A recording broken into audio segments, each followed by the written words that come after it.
Je m'appelle Aïcha Adaman. Mon père est venu travailler en Belgique en 1963-64. Il a travaillé dans les usines Enrico à Cour-Saint-Étienne. ومن نهار وصلنا لبلجيكا وفرنسا اللي خدمنا في فرنسا وبلجيكا كنا نتمناو نصوروا واحد النصيب ديال الفلوس ونرجعوا. Donc nous avons été accueillis par une paroisse. On était dans une salle d'attente et le premier choc culturel c'était les statues sur les meubles, dans les coins.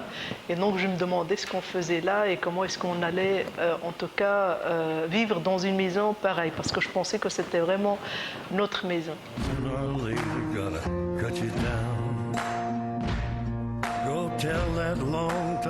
Les anecdotes de mon papa, en fait, elles tournent surtout autour de la cohabitation avec les autres Marocains, parce qu'ils partageaient, des chambres, et donc c'était toute l'organisation autour des repas, qui allait préparer. Alors quand ils savaient que c'était un tel qui allait préparer, ils étaient tout contents parce que ça allait être quelque chose de bon, mais quand c'était un autre...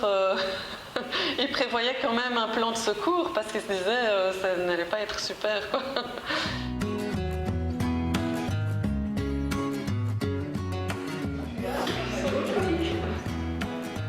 Aujourd'hui, je travaille à Génération Espoir, une association qui développe des projets d'intégration, d'interculturalité et de scolarité. Nos activités, c'est des projets autour de l'intégration de personnes d'origine étrangère et autour des enfants, donc de leur offrir aussi un lieu où pouvoir faire leurs devoirs, faire des activités dans les quartiers.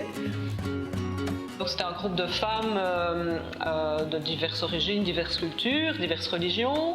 Et une des participantes un jour dit, voilà, avant je voyais le voile sur la femme et maintenant après la formation, je vois la femme sous le voile. Et c'était vraiment interpellant d'apprendre ça. Une anecdote concernant mon père, c'est la première fois qu'il va au cinéma. Donc il va regarder un film.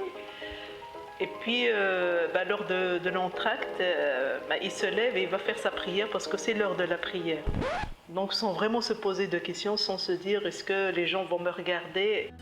Maintenant, faire ça.